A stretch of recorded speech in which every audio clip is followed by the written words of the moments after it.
Hai teman-teman, kembali berjumpa dengan saya Dr. Andri, spesialis kedokteran jiwa dari Rumah Sakit Omni Alam Sutera Tangerang. Saya baru saja pulang praktek, tadi sempet gunting rambut dulu, dan sekarang mau mempersiapkan bahan. Besok ada kegiatan full dari pagi sampai jam 6 sore. Dari pagi sampai jam 6 sore, jadi besok tuh banyak kegiatan. Jadi mungkin ada waktu sebentar untuk saya sore juga San Bro untuk live di IG Live kali ini. Silakan kalau ada teman-teman yang mau bertanya, mohon bertanyanya di QA ya, di QA. Jadi tolong bertanya di QA aja. Jangan di komentar. Kalau komentar boleh buat komen-komen yang lucu-lucu aja, yang asik-asik. Tapi kalau misalnya komentar, kalau mau bertanya di QA aja ya. Kita langsung mulai saja. Dok, kenapa hari ini dokter bahas tentang bahaya kesepian? Apa memang sebegitu buruknya? Enggak juga lah, akhir-akhir ini saya nggak bahas selalu, kebetulan aja tadi. Karena sebenarnya gini, banyak orang yang belakangan ini karena pandemi COVID-19 ini merasa kesepian, mereka tidak terhubung dengan dunia luar sehingga mereka takut gitu ya, kekhawatirannya jadi tinggi. Tapi sebenarnya yang paling dominan mungkin adalah persepsi kita ya, karena persepsi kita ini orang tuh boleh sendirian tapi tidak kesepian. Itu yang paling dominan yang harus diperhatikan. Jadi sebenarnya tadi saya posting itu lebih buat ngebantu kita menyadari kembali apakah kita termasuk orang-orang yang demikian. Karena kalau kita itu kesepian ya, itu artinya kita mengalami suatu kondisi yang membuat diri kita itu akhirnya lebih mudah mengalami gejala-gejala depresi misalnya. Mungkin kita tidak langsung cemas seperti itu ya pada dasarnya. Kebanyakan orang tuh yang cemas dan depresi itu kan karakternya juga nggak sama. Jadi saran saya sih kalau misalnya teman-teman yang kesepian, coba bantu diri teman-teman untuk bersama dengan orang lain supaya lebih bisa ngebantu supaya lebih baik gitu. Itu sih intinya gitu. Jadi bukannya berarti ngebahas kesepian terus sih ya. Baru aja kok kayaknya. Oke. Dok, apakah nocturnal copy? Dok, apakah orang dengan PTSD lebih rentan kena trauma baru?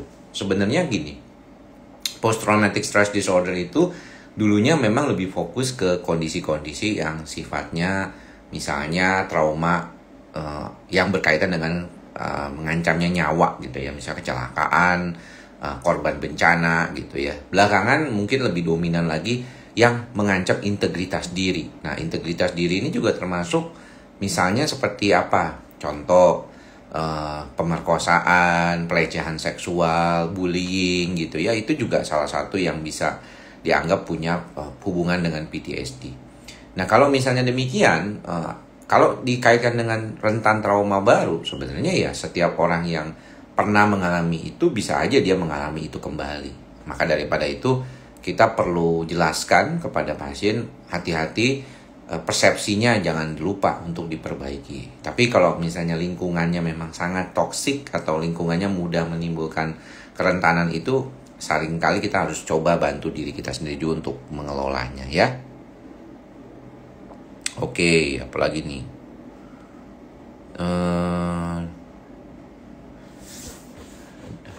Fitri Normasari. Dok, saya mengalami kecemasan saat pagi, hari setelah siang bisa mereda sendiri. Bagaimana cara mengatasinya ya?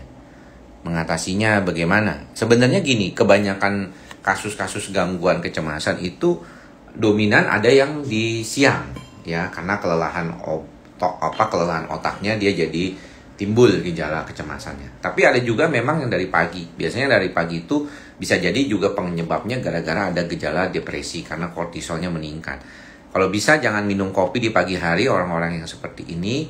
Terus yang kedua, jangan juga mencoba melakukan hal-hal yang membuat cemas di pagi hari.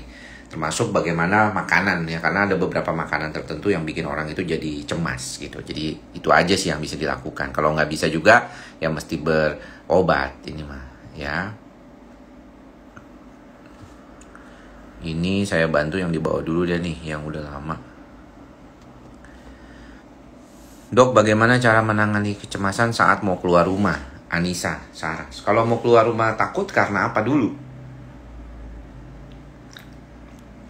Apakah kalau kita takut keluar rumah itu karena ada sesuatu hal penyebabnya? Banyak orang mengalami gangguan cemas sampai terjadinya agorafobia. Apakah itu? Jadi kita coba perbaiki dulu itunya ya.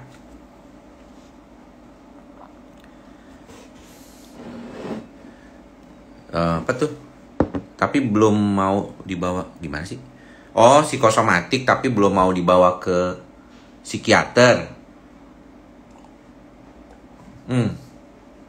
Gini, kalau misalnya psikosomatik belum mau dibawa ke psikiater ya sebenarnya berarti mungkin menurut dia nggak masalah gitu ya. Jadi kalau saya sih mikirnya ya yang paling penting bagaimana dominan di dalam kehidupannya dia sendiri gitu. Apakah memang dia mau dibantu? Tapi kebanyakan sih pasien psikosomatik sih rata-rata sih mau ya berobat ya. Cuman kalau yang nggak mau berobat itu mungkin karena banyak faktor gitu. Ada beberapa mungkin khawatir, takut dianggap gila gitu ya. Orang kan banyak yang males ke psikiater kan takut dianggap gila gitu. Atau yang takut dianggap sama keluarganya itu lemah gitu ya. Padahal ya ini sih sebenarnya gangguan medis ya.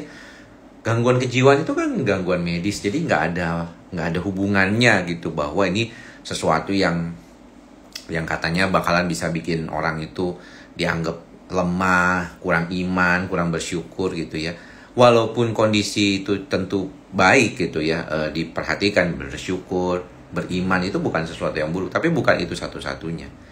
Dan kalau kita berbicara tentang situasional yang kayak bagaimana cara menghilangkan agorafobia misalnya nih dari Tony bilangnya ya sebenarnya kayak tadi bagaimana kita harus melihat bahwa diri kita itu sebenarnya problemnya itu di mana dulu ya. Kadang-kadang memang perlu latihan. Ada sih beberapa orang yang perlu melatih dulu dirinya supaya lebih stabil, kemudian pelan-pelan ya pengobatan itu kan membantu supaya sistem saraf pusatnya lebih baik. Jangan lupa ada faktor kepribadian nih yang juga mempengaruhi. Ya, faktor kepribadian ini juga mempengaruhi. Merasa putus asa, suka merasa gagal. Kalau itu sampai mengganggu dan akhirnya nggak bisa melakukan apapun, mungkin itu perlu diobati segera. Karena kalau misalnya kita melihat bahwa situasionalnya sendiri mengalami suatu perubahan, proses di dalam pikiran dan perasaannya itu nggak ada perbaikan yang baik, maka sih saran saya memang lebih baik ya. Kita belajar untuk mengatasi dasar gejalanya sendiri gitu. Yang ini yang paling penting utamanya. Problemnya sebenarnya orang tuh suka lupa sih ya bahwa mereka itu pada dasarnya bisa mengalami banyak masalah. Tapi saking fokusnya sama hal-hal yang nggak perlu ditanggapi, akhirnya dia jadinya pikirannya ke sana-sana gitu. Itu sih menurut saya yang perlu diperhatikan gitu.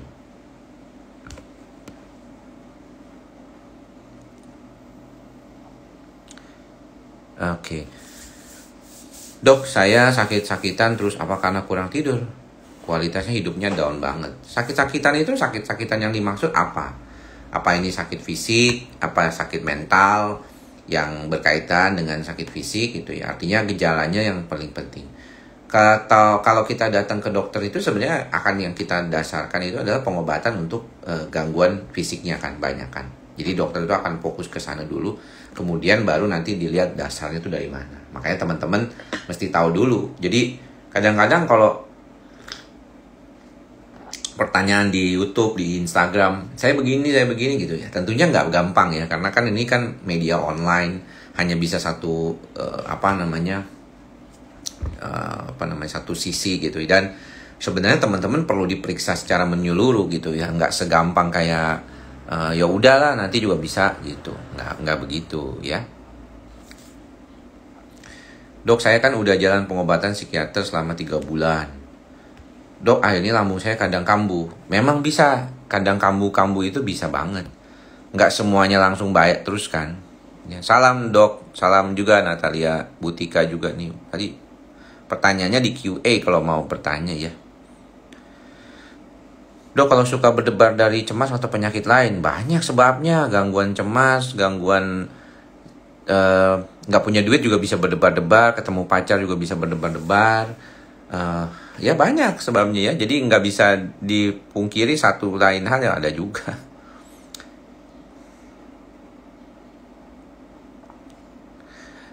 Kadang-kadang saya tuh nggak terlalu hafal tuh sama istilah-istilah fobia tuh tiropophobia gitu. Itu apa lagi ya? Saya lupa. Ya nggak terlalu akrab dengan istilah-istilah fobia spesifik ya. Jadi memang fokusnya nggak di sana sih. Ya jadi jelaskan aja deh. Kadang-kadang jangan mendiagnostik diri sendiri aja. Suka ketangan Arigi Nanjar. Arigi Nanjar mengatakan, dok memang suka ke tangan dan kaki, suka keringetan. Sebenarnya gini, orang yang suka mengalami keringetan di tangan dan kakinya tanpa sebab, kan kita tahu bahwa dasarnya itu adalah aktivitas kelenjar apokrin atau kelenjar keringat yang berlebihan gitu. Itu aja dulu. Pokoknya fokusnya seperti itu. Nah, yang berhubungan dengan itu apa? Tiroid misalnya. Kemudian kecemasan bisa. Ya. Itu yang bisa dilakukan. Dan kita lihat dulu nih. Ya, lihat dulu kondisinya. Jadi, kalau misalnya bicara tentang situasi gejala-gejala psikosomatik tuh memang harus diperhatikan dulu. Kayak besok nih saya mau menjelaskan tentang ke dokter umum tentang how to define psychosomatic symptoms in daily practice. Fokus on real cases gitu ya. Jadi fokusnya itu pada real cases. Banyak orang tuh bingung kan mengandai-ngandai ini psikosomatik apa bukan gitu ya. Tapi yang penting harus diperhatikan. Itu adalah problem yang penting untuk diperhatikan. Cara mengatasi cemas dan gimana dok? Ya ke dokter kalau memang udah parah banget. Kalau nggak nonton YouTube channel saya Andri Psikosomatik gitu. Saya sudah membaik gangguan tidurnya dok. Wah luar biasa Butika ya kalau sudah membaik. Syukurlah. Kadang-kadang dia suka naik timbul gitu ya. Jadi nggak problem sih kalau misalnya nanti timbul balik lagi gitu. Kalau lepas dari fluoxetine ya Harry nggak sulit ya. Oh 2 gelas yang berbeda.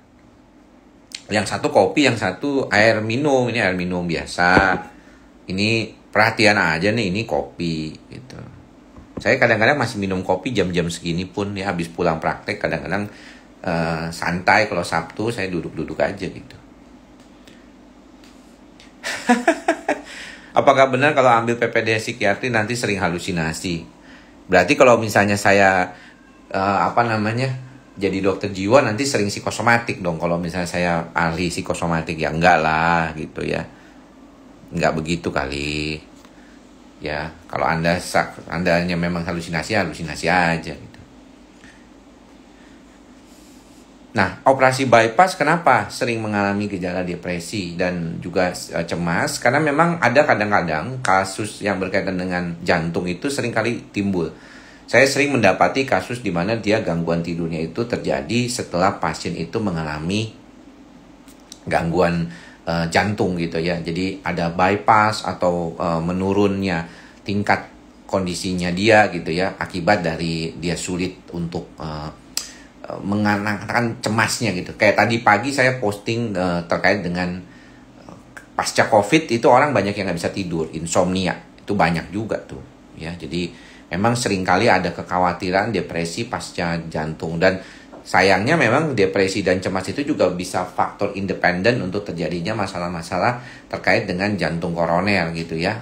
Penelitian mengatakan demikian walaupun tetap harus ada faktor dari risiko jantungnya sendiri ya. Itu yang mungkin perlu diperhatikan karena orang tuh banyak yang takut nanti bener dok sakit jantung. Yang penting kan Anda jantungnya baik dulu, kondisinya diperbaiki dulu kayak gitu. Dan kalau di luar negeri itu memang gangguan depresi lebih diomongin ya daripada gangguan cemas ya gitu.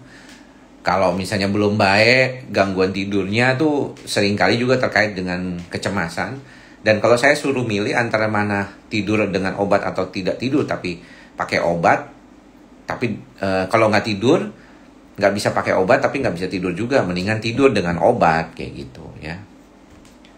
BSD hadir, luar biasa, mantap. Ican mana? Masih tanya saya prakteknya di mana? Waduh, Prof, ini follower baru nih berarti nih. Saya di rumah sakit Omni, tadi udah saya bilang. Dok, saya sedang mengalami sakit lambung dan masih baru, tapi saya takut mati. Obatin dulu sakit lambungnya, jangan mikir yang aneh-aneh dulu. Udah, itu doang jawabannya. I'm your patient. Wah, kalau yang patient ya boleh lah. Tapi jangan ngaku-ngaku di sini. Ya, nanti ketahuan sama yang lain kan nggak boleh. Itu kan kalian membocorkan rahasia kalian sendiri. Dok, semenjak kena panic attack suka ngerasa tiba-tiba takut nggak bisa napas mendadak. Wah, kenapa itu bisa begitu? Gak juga lah, ya biasanya kadang-kadang sering kali muncul gejala-gejala seperti itu. Tiba-tiba muncul, ada kekhawatiran memang. Ya, problemnya itu sering kali muncul terkait dengan kekhawatiran yang berlebihan. Makanya saya bilang kalau misalnya teman-teman mau ke dokter jiwa karena keluhan psikosomatik, mungkin paling utama tuh coba cek dulu ya EKG-nya gitu. Asal baik ya udah bagus gitu. Pasien saya belakangan ini memang agak menurun ya menurut saya. Tidak selalu full ya.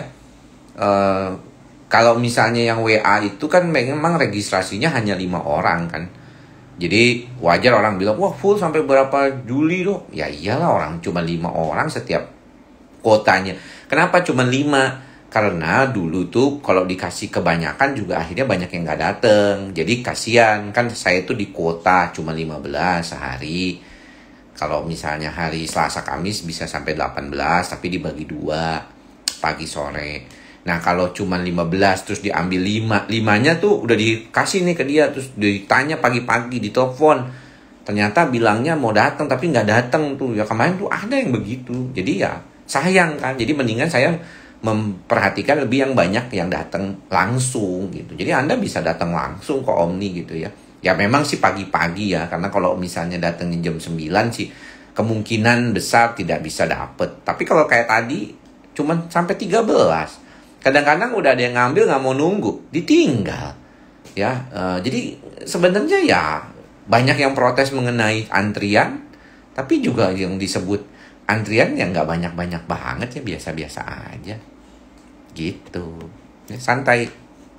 Ya kalau Anda niat memang bisa gitu. Twitter saya sudah nggak aktif ya. Memang saya pikir udah nggak terlalu bisa. Di Twitter nggak enak sih ya sebabnya ya. Kan kita tidak disarankan lagi untuk saya nggak mau membagi cerita terkait dengan pasien, itu susah untuk di Twitter ya, karena persepsi orang di Twitter tuh beda.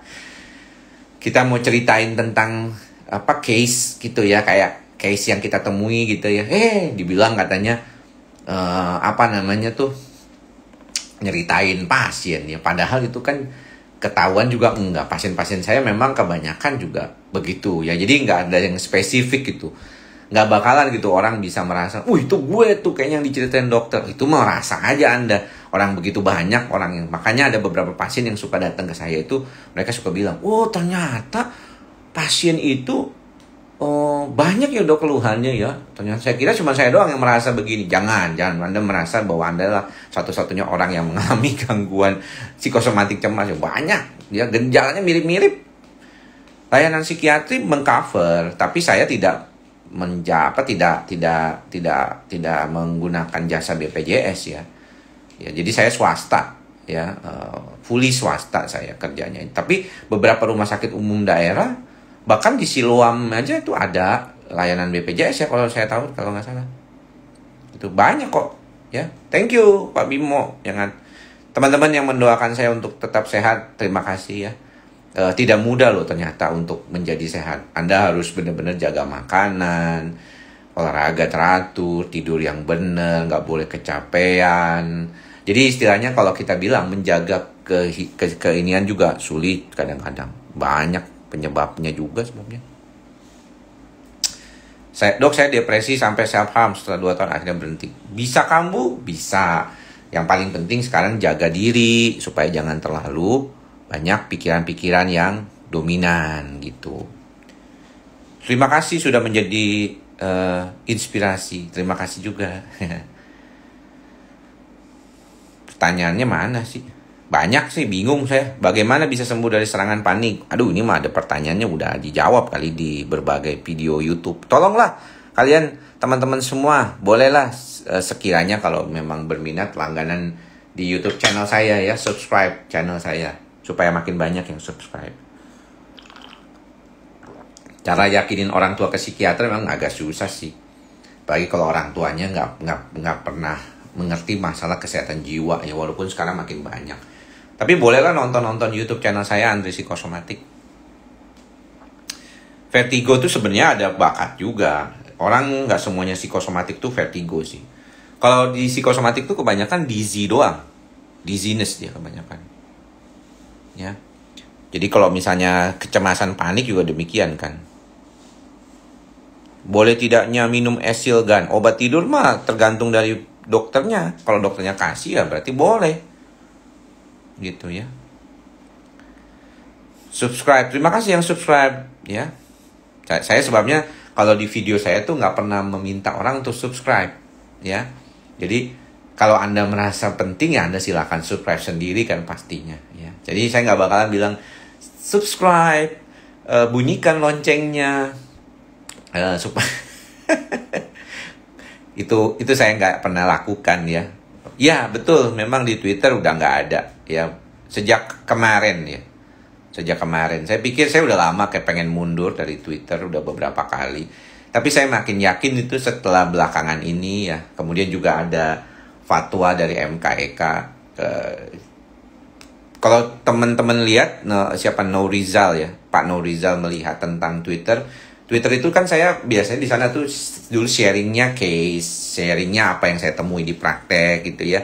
Saya agak susah untuk berkata-kata manis atau memberikan suatu motivasi-motivasi seperti itu gitu. Jarang saya itu.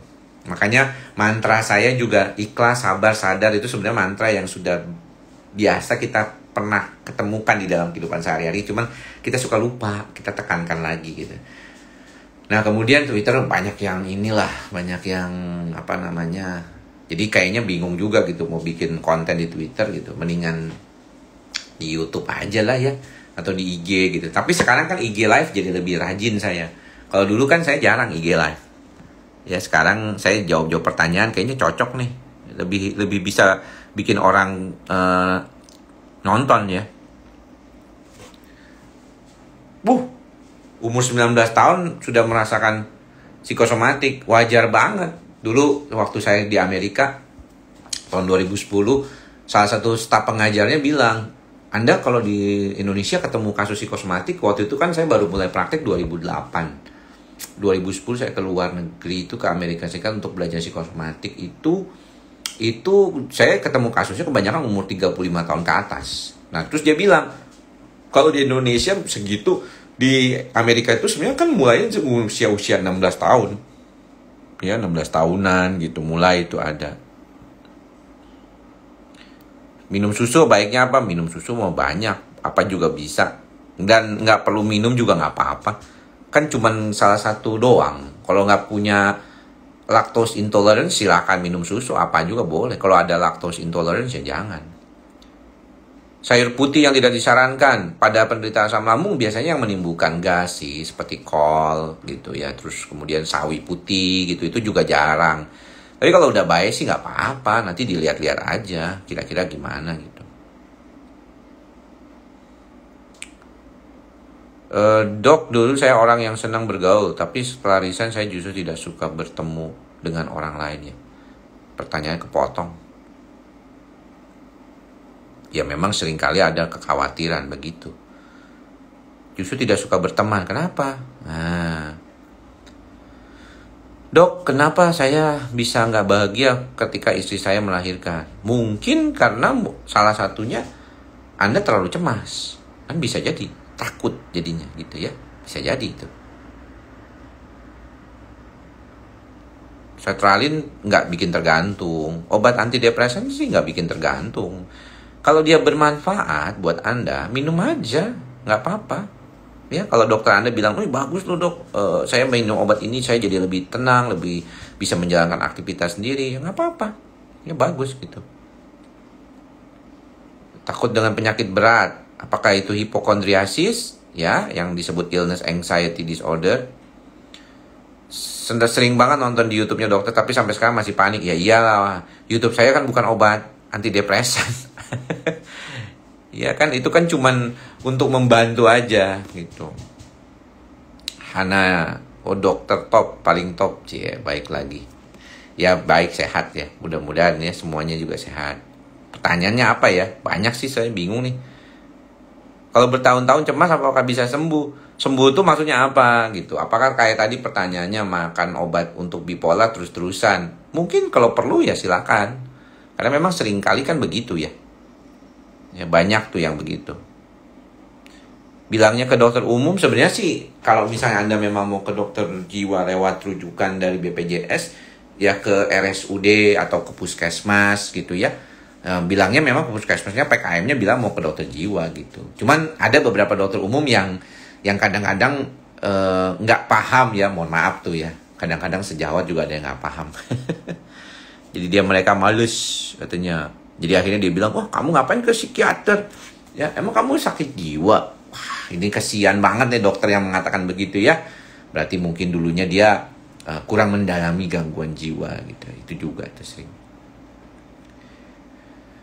Ya memang isolasi akibat COVID ini menyebabkan orang sering sensitif, marah-marah. Apalagi kalau dia punya gangguan cemas, dia ngira-ngira bakal dapat sakit cemasnya kali mungkin ya. Jadi ada beberapa yang demikian. Ya, wah Pak Darvian tumben nih hadir.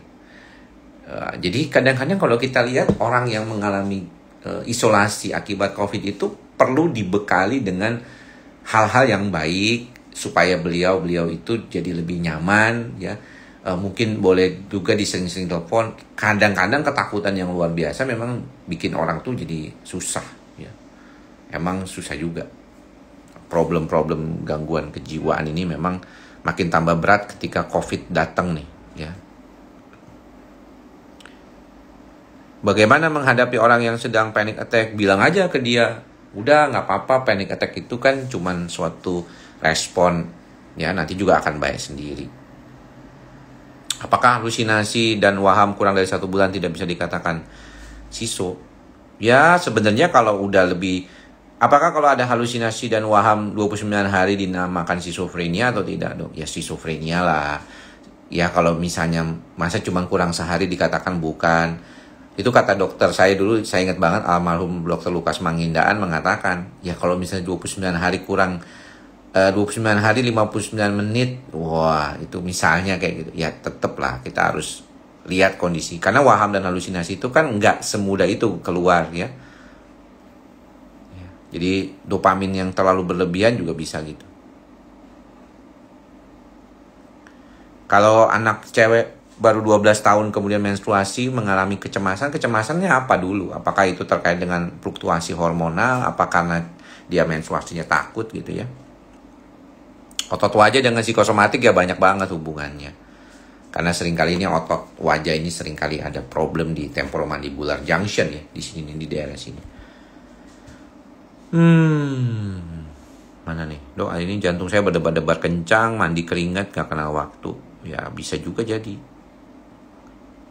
Kalau misalnya EKG-nya normal tapi berdebar-debar ya mungkin karena cemas, panik kan bisa juga.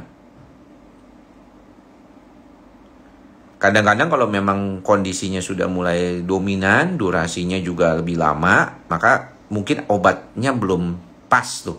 Jadi Anda harus belajar untuk bagaimana atau mengkonsultasikan diri kepada dokternya, bilang bahwa saya tuh belum baik banget nih, pengobatannya belum oke gitu ya. Ini juga dok, kenapa anxiety bikin 1001 sensasi ya? Memang sering kali gitu. Kurang bahagia dan kurus. Ya sebenarnya kalau misalnya kita lihat apa kata peduli orang, yang penting kita berupaya untuk menjadi orang yang lebih baik, yang gitu sebenarnya. Mengatasi susah tidur sebenarnya apa dulu penyebabnya? Kalau di bawah 65 tahun kebanyakan bukan gangguan tidur yang berat kan, kebanyakan. Banyak gas dalam perut, cemas, iya betul ya. Pada saat hamil apakah bisa kambuh psikosomatik? Betul, banyak orang cemas psikosomatik kambuhnya pada saat lagi hamil. Kalau memang sangat perlu sekali bisa makan obat, tapi harus dikonsultasikan dengan dokter sebelumnya gitu ya. Jadi seringkali dominan seperti itu. Oke, baiklah teman-teman semua ya. Mudah-mudahan apa yang saya sampaikan secara singkat ini bermanfaat buat teman-teman. Selamat malam minggu buat semuanya. Saya mau ngerjain tugas dulu karena besok sudah harus tampil. Dan mudah-mudahan malam minggu teman-teman bermakna dan menjadi seorang yang lebih baik lagi ke depannya. Sampai bertemu lagi di lain kesempatan. Salam sehat jiwa. Bye-bye.